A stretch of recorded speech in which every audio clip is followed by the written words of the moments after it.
Il y a plusieurs personnes qui veulent lancer leur propre business, mais ne savent pas comment s'y prendre avant de se lancer. Si vous n'êtes pas encore abonné à ma chaîne, faites-le et on se retrouve après l'intro.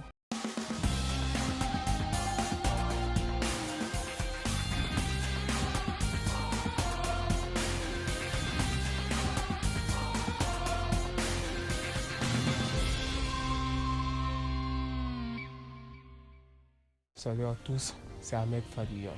Aujourd'hui, je vais vous montrer comment vous y prendre avant de lancer votre business. Avant de lancer votre business, vous devez réaliser 7 tâches. La première tâche, c'est de réaliser une étude de marché. L'étude de marché vous servira à savoir si votre projet est viable. Vous devrez vous renseigner auprès de la mairie des futures constructions de lotissements et de projets immobiliers. Vous devez aller voir les concurrents aux alentours, comptabiliser le nombre d'habitants dans votre zone chalandise. Il est important de réaliser une étude de marché assez approfondie pour voir si votre projet ou idée est fiable. Si vous voulez créer une entreprise online, vous devez réaliser une étude de marché sur Internet. La deuxième, être assez prudent dans le cas où vous voulez racheter un business. Pour le rachat d'un business, vous serez engagé à signer un contrat. Il est important de se méfier car dès la signature du contrat d'achat, il sera plus difficile de faire machine arrière. Avant de signer quoi que ce soit, faites passer votre dossier à une personne de loi. Voyez un comptable. Demandez des informations à des personnes qui sont déjà passées par là. Vous devez aller voir le banquier qui s'occupe de l'affaire. Prenez un avocat spécialisé. Prenez un avocat spécialisé dans les affaires pour qu'il lise votre dossier. Il est important de prendre toutes les précautions pour éviter tout malentendu. La troisième, les tâches accomplies à quelques jours de l'ouverture de votre entreprise. La mise en place à l'intérieur de votre business est très importante. Il ne faut jamais la négliger et vous devez en prendre soin. Une bonne mise en avant de vos produits vous permettra d'accroître votre chiffre d'affaires et surtout donnera une image positive de vous-même et de votre business. Dans l'intérêt de vos futures affaires, il est important de soigner l'image de votre entreprise avec une mise en avant adéquate de vos produits. Il faut que le jour de l'ouverture de votre société, tout soit nickel, bien rangé et propre.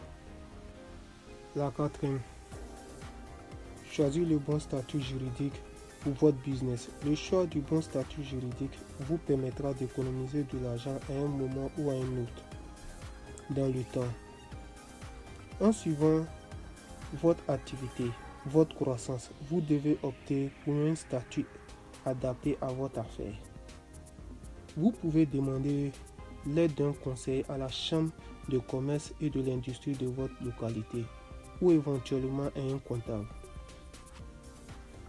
La cinquième, le choix de vos fournisseurs. Le choix de vos fournisseurs est primordial pour votre business et il ne faut pas le prendre à la légère.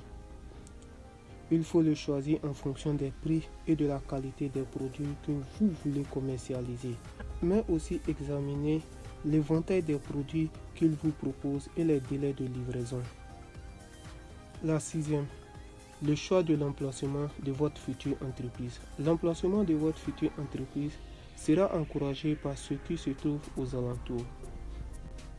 Vous devez privilégier les endroits situés au centre-ville, précisément le quartier des affaires, et les endroits proches du marché local avec des places de parking pour que vos clients puissent avoir accès facilement à votre local.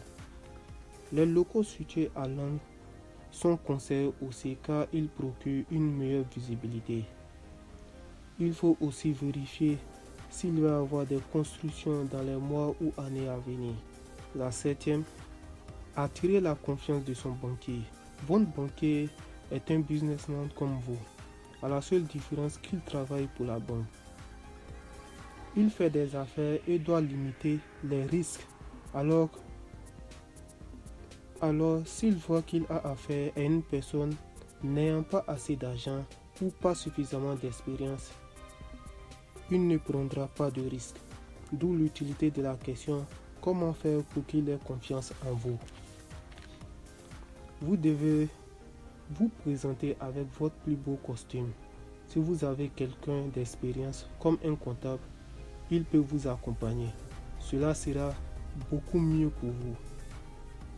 À moins que vous soyez déjà un as des affaires ou ayez suffisamment d'argent et d'expérience pour faire le poids face au banquier. J'espère que cette vidéo vous sera d'une grande utilité avant de lancer votre futur business. Si vous avez aimé cette vidéo, mettez un pouce bleu et abonnez-vous à ma chaîne. Sans oublier la cloche.